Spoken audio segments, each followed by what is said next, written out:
सवाल हुआ है कि 108 बार जो नमः शिवाय का जप हम लोग करते हैं, या भाई ने जो पूछा है वो श्वास पर करें या गिनती पर करें, यानी सांस पर क्या गिनती हो सकती?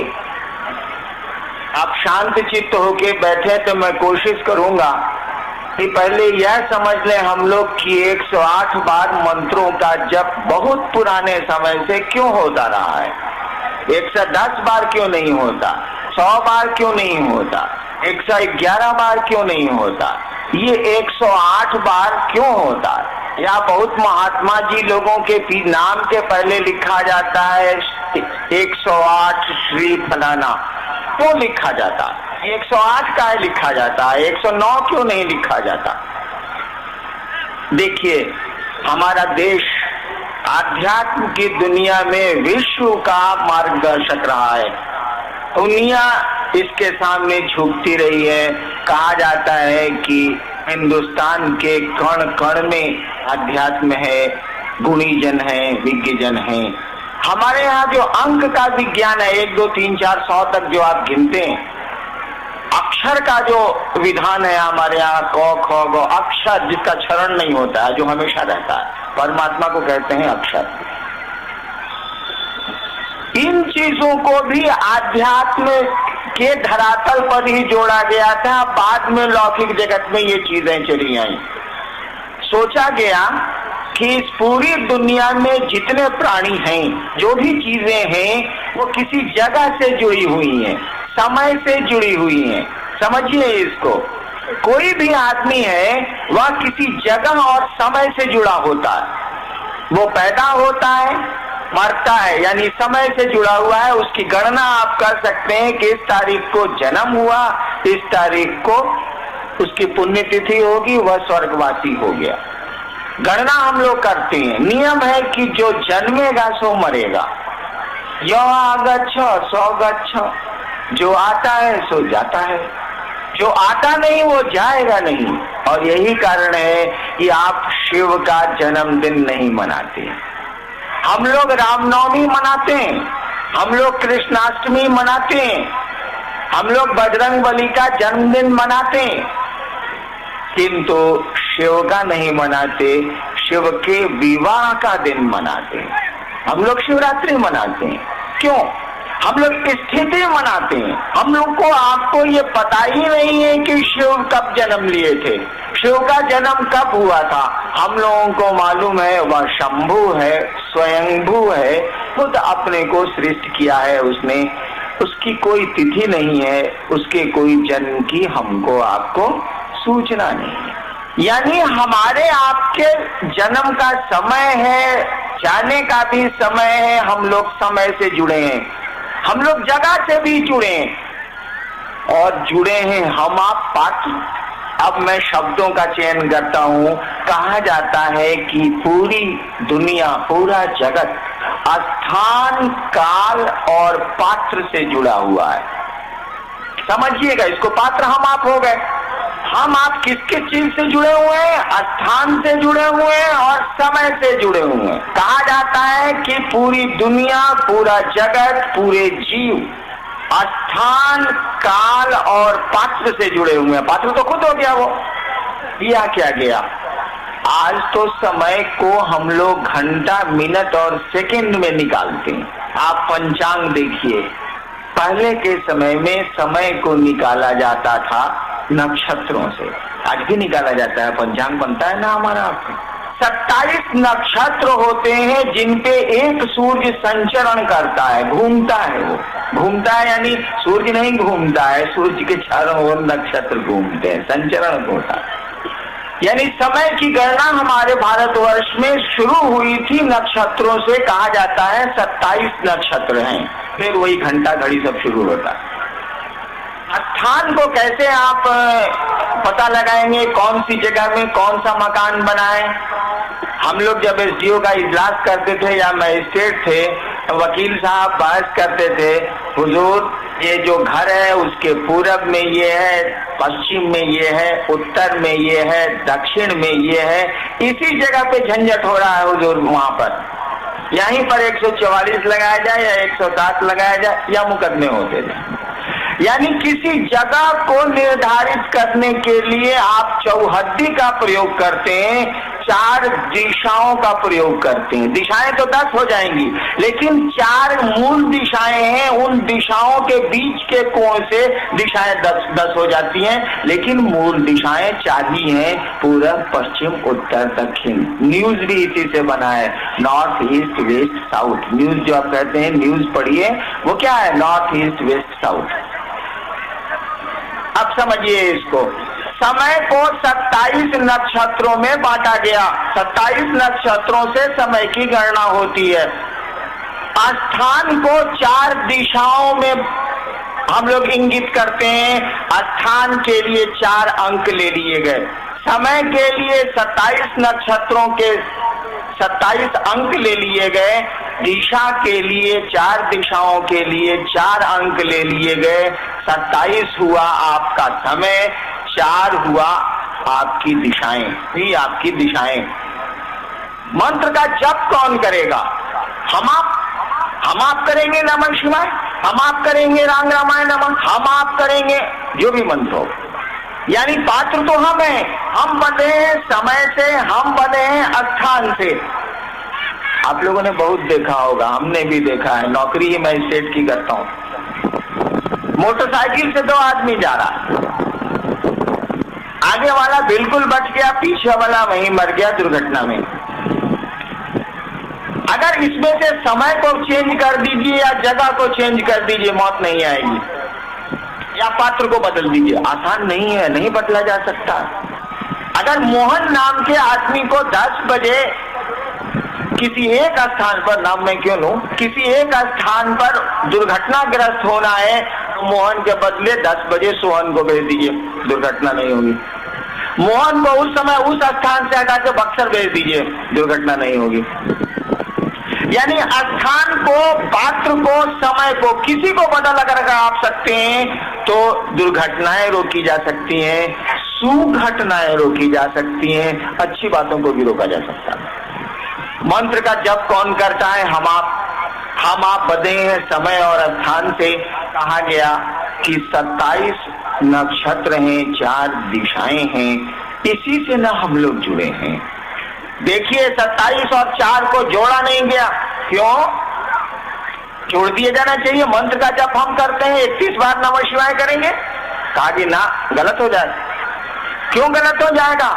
हमारा कर्मफल केवल हमसे नहीं जुड़ा है, हमारा कर्मफल आपसे भी जुड़ा है। मैं अभी मर जाऊं तो कौन प्रभावित होगा? मेरी पत्नी, मेरे बच्चे, जीना आप भी प्रभावित होंगे। अरे बड़े गुरु भाई का आज डेथ हो गया, यानी देखिए कर्म, मरा तो मैं हूं, सीधा प्रभाव दूसरों पर पड़ेगा, लेकिन आप भी प्रभावित होंगे। जो मुझसे जुड़े हैं वो भी प्रभावित होंगे, जो मुझको जानते हैं और विरोध में हैं वो भी प्रभावित होंगे, वो प्रसन्न होंगे। यानी आदमी का कर्मफल अकेला नहीं चलता है। आप बीमार पड़ेंगे तो आपकी पत्नी परेशान होंगी, मित्र परेशान होंगे, बच्चे परेशान होंगे। यानी किया कर्म हमने और भोगेंगे बहुत लोग। शिव चर्चाएं मैं करता हूँ, शिव गुरु की बात मैं करता हूँ, और मेरे साथ कितने लोग सम्मान पाते हैं, आप भी पाते हैं। कर्म मैंने किया है, भोग तो आप हम रहे हैं, बहुत सारे लोग भोगते हैं। कहा गया कर्म फल गुणात्मक होता है, योगात्मक नहीं होता है। यह 4 और 4 का जोड़ नहीं है, यह 4 और 4 का गुना है। 4 को जोड़िएगा तो 8 होगा। कहा गया कि नहीं, कर्म फल गुणात्मक होता है, ये साला 4 चौके 16 होता है, 8 नहीं होता है। कहा गया 27 को 4 से जोड़ो मत, समय को स्थान से जोड़ो मत, साले को गुणा करो, 27 चौके होला 108। कहा गया कि पात्र यानी जप करता, यानी मंत्र का जप करने वाला, जब मंत्रों का जप 108 बार करेगा तो वह अपने स्थान और समय जिससे वो बंधा है उसको प्रभावित करेगा। अपने मंत्र क्या है? मंत्रों का जप क्या है? हर एक मंत्र किसी न किसी देवता से जुड़ा होता है। कहा जाता है कि देवता, हर एक देवता का एक मंत्र होता है, हर एक मंत्र का एक देवता होता है। उन मंत्रों के माध्यम से आप मंत्र के देवता से संपर्क करते हैं। आप नमः शिवाय से शिव को प्रणाम करके उस मंत्र के देवता शिव से संपर्क करते हैं। काहे के लिए? कल रात में मैंने इसकी व्याख्या की। हम आप संपर्क करना चाहते हैं धरती के सुख के लिए, सुविधाओं के लिए, सम्मान के लिए, अपने कष्टों की से अपने को बचाने के लिए, उसकी निवृत्ति के लिए। हम अपना भला चाहते हैं। हो सकता है हम अपना भी चाहें, दूसरों का भी भला चाहें, लेकिन प्रथमतः तो हम जीव भाव में हैं, तो अपना भला चाहते हैं। उन मंत्रों के माध्यम से जब आपका देवता आपके संपर्क में आता है तो आपके मनोभाव के अनुरूप परिणाम आने लगते हैं। समय और स्थान को आपने प्रभावित किया है, आपका मनोभाव है सुख संपत्ति सुविधाओं की ओर। सुख संपत्ति सुविधाएं उस देवता के माध्यम से आने लगती हैं। समय कमजोर होता है, जगह कमजोर होती है, पात्र में वह देवता अपनी शक्ति को उतारने लगता है। ये इसका विज्ञान। कल रात में मैंने आपको क्या कहा था कि आदमी कोई भी काम करता है तो उसके दो उद्देश्य होते हैं अमूमन, एक लौकिक एक पारलौकिक। कल मैंने उदाहरण भी गौतम बुद्ध का दिया, या दोनों। हम ठीक रही, आप महादेवों से मोहब्बत प्रेम बन रहे, आसमानों ठीक रहे, पता ना मुँह तो का हुई, चलो महादेव के पूजा कर लेता नहीं, हम ठीक रही, हमारे घर परिवार भी ठीक रहे। दोनों उद्देश्य हैं। साधुओं का हो सकता है केवल पारलौकिक उद्देश्य हो, यानी दो उद्देश्य होते हैं या दोनों के मिले जुले उद्देश्य होते हैं। कोई हम आप काम करते हैं, मंत्र भी इसी के प्रयोजन से आपको हमको मिले, मंत्र भी इसी प्रयोजन से ऋषियों को मिले। कहा गया कि भगवान को पाने के लिए, खुदा से एक में होने के लिए तो बड़ी लंबा प्रयास करना होगा। 2 दिनों और 2 महीने के प्रयास से नहीं होगा। धरती का सुख तो 2 महीने के प्रयास से लिया जा सकता है, नहीं लिया जाएगा तो काम करिएगा। कोई कहे कि लीजिए ये मंत्र जपिए, आपको पेट में दर्द है लेकिन 80 साल जपिएगा तो पेट का दर्द ठीक होगा, जपिएगा। कहिएगा सर 80 साल में हमारे ये मंत्र जपला से पेटे के दर्द ठीक हुई, तो सारे करके हम कहे कि जप, क्योंकि पेट का दर्द तो तुरंत ठीक होना। 80 साल तक जिएंगे कि नहीं जिएंगे, उस मंत्र से 80 साल लगेगा। यानी लौकिक जगत के प्रयोजनों के लिए जो मंत्र हैं वो 2 महीने, 2 दिन, 21 दिन, 1 साल, 2 साल, 6 साल में उनकी प्रक्रिया पूरी हो जाती है। तो उनको तो गिनती पे आप खींच सकते हैं, उनका तो जप कर सकते हैं, लेकिन शिव को पाने के लिए, ईश्वर को पाने के लिए, ये आराध्य देवताओं को पाने के लिए जो ईश्वर स्वरूप है या ईश्वर है, उनको पाने के लिए तो कहा जाता है कि मुनि और साधु लोग जन्म जन्म प्रयास करते हैं, तब भी नहीं होता। इनके लिए विधान बनाया गया कि श्वास प्रश्वास पर मंत्रों का जप होगा, उसकी गणना नहीं होगी, उसकी गिनती नहीं होगी। कल मैंने कहा था कि जो मंत्र आपके श्वास प्रश्वास पर चढ़ेंगे वो ईश्वर से संपर्क कराने के मंत्र हैं।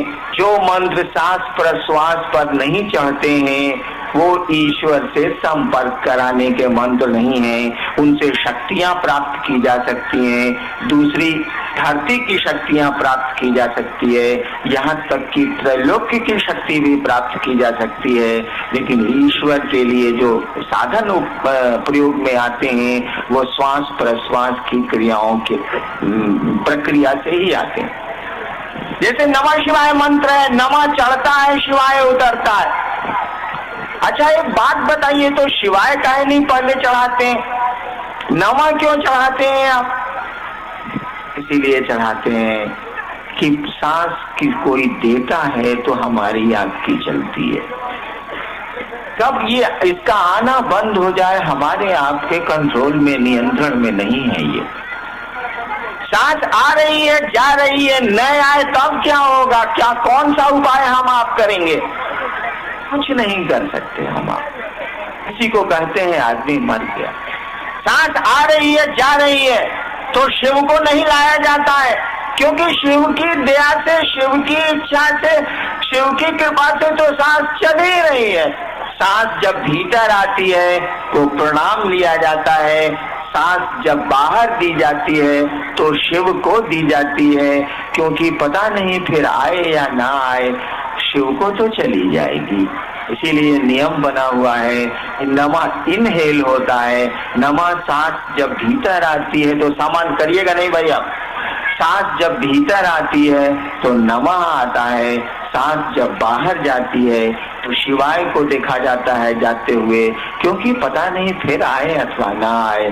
जो जा रही है कम से कम शिव को चली जाए, वो दया करेंगे तो फिर आएगी, न दया करेंगे तो शिव की है, शिव को गई।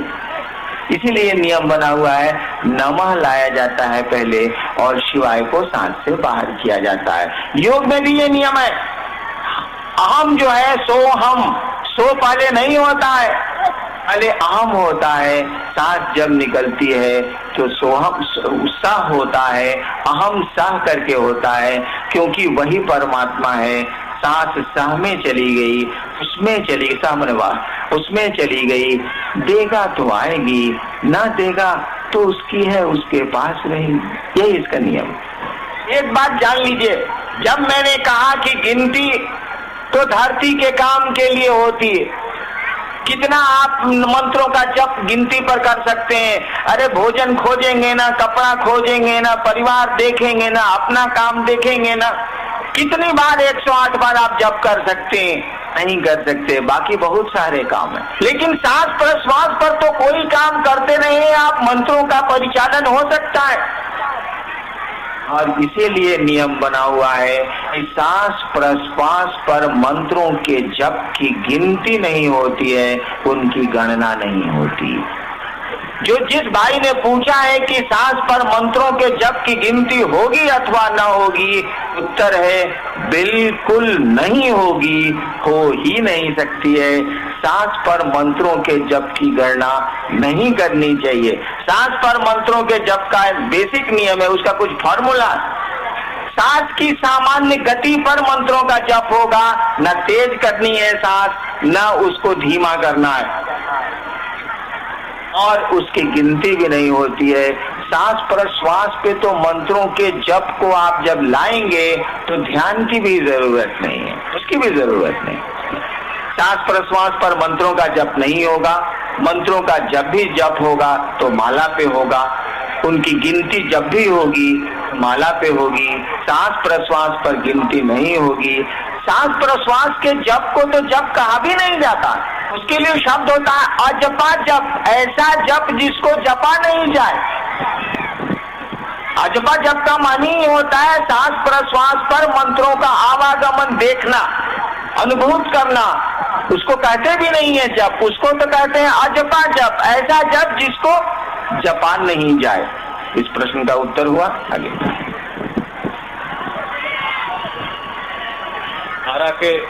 आरा के गुरु भाई उमेश सिंह जी ने पूछा है कि शाम की परिचर्चा में कहा गया कि हम शिव के अंश नहीं बल्कि स्वयं शिव हैं, तो वो गुरु शिव कौन है? और एक गुरु भाई ने जिज्ञासा की है कि गुरु शरीर में नहीं है तो कैसे जुड़ेंगे? दूसरे गुरु भाई ने कहा है, प्रवीण कुमार झा जी ने, न अभी तक आपको जाना न समझ पाया, आपको कैसे पहचानेंगे समझेंगे? आपको जान लेना ही शिव गुरु को जानना है, दया करके समझाएं। और शिव परिवार सहरसा ने कहा है, मुझे 3 सूत्र नहीं, यथार्थ में शिव गुरु चाहिए, आशीर्वाद आपसे चाहिए। देखिए, मैंने जब से मैं दूसरों को ये बात कह रहा हूँ, समझाने और सुनाने की कोशिश कर रहा हूँ कि शिव को गुरु मानिए, शिव गुरु है, तब से इस क्षण तक तो जरूर मैंने किसी को नहीं कहा है आप मुझको जानिए। तो ये प्रश्न तो आपका बेमानी है। आप कहते हैं कि आप मुझको जान जाएंगे तो शिव को जान जाएंगे। भैया क्यों मुझ में परेशान है? आप अपने को जान जाइएगा तो शिव को जान जाइए, कोई जरूरत नहीं। अपने को जानना बड़ा कठिन है, नहीं जान सकते हम आप। कल रात की चर्चा में मैंने कहा है कि वह परमात्मा तो सूक्ष्माति सूक्ष्म है, अपनी ज्ञानेंद्रियों से बिल्कुल पकड़ में नहीं आ सकता। ज्ञानेंद्रियों को तो मन नियंत्रित करता है। परमात्मा के बारे में कहा जाता है कि वह मन और वाणी दोनों से अगोचर है, नहीं पकड़ में आते हैं, इतना सूक्ष्म है वो। और कल ही की चर्चा के आगे हम लोग चलते हैं। भाई ने पूछा है कल की चर्चा के क्रम में कि शिव गुरु क्या है। मैंने कल आपको कहा था कि ये पूरी की पूरी सृष्टि, ये जीव और ये जगत मात्र उस परमात्मा की इच्छा से सृष्टि है। मैं व्याख्या नहीं करूंगा, कल रात में कर चुका हूं। पूरा का पूरा ये जगत उस परमात्मा की केवल इच्छा मात्र से सृष्टि है। कल ही मैंने कोट किया है, यहाँ के लोगों ने मुझको कल बताया कि याज्ञवल्क्य की ये तपोभूमि रही है, यह इलाका, यह क्षेत्र रहा है। मैं याज्ञवल्क्य की ही पंक्तियां आपको सुना रहा हूँ, उन्हीं के उपनिषद की पंक्ति मैं आपको सुना रहा हूँ। उन्होंने लिखा है, इच्छा मात्र प्रभु सृष्टि। ये जो सृष्टि है उस प्रभु की इच्छा मात्र है। कल ही मैंने समझाया, इसकी व्याख्या भी की है इसी पंडाल से, का उदाहरण दिया था मैंने। यानी वही परमात्मा अपने को सृष्ट करके एको आम बहुश्याम हो गया है, एक बहुत हो गया है, जीव और जगत के रूप में फैल गया है। और इसीलिए कहा जाता है ईश्वर तो कण कण में बसा है, क्योंकि उसी के चिंतन का प्रतिफल है ये संसार, जीव और जगत। उसी के चिंतन। महिलाएं जरा शांत चित्त होकर बैठे, बच्चों को शांत करें, सुने। मेरा नहीं है ये भाईजान, उस परमात्मा की इच्छा से ये जगत सृष्ट है। यानी इस जगत में उस परमात्मा के बाहर कुछ है ही नहीं, कुछ हो ही नहीं सकता है, सब कुछ वही है। और कल मैंने कहा है कि वह सूक्ष्माति सूक्ष्म सत्ता जब अपने को फैला रही है, तो अब तो जब भी फैलाएगी तो स्थूल में फैलाएगी।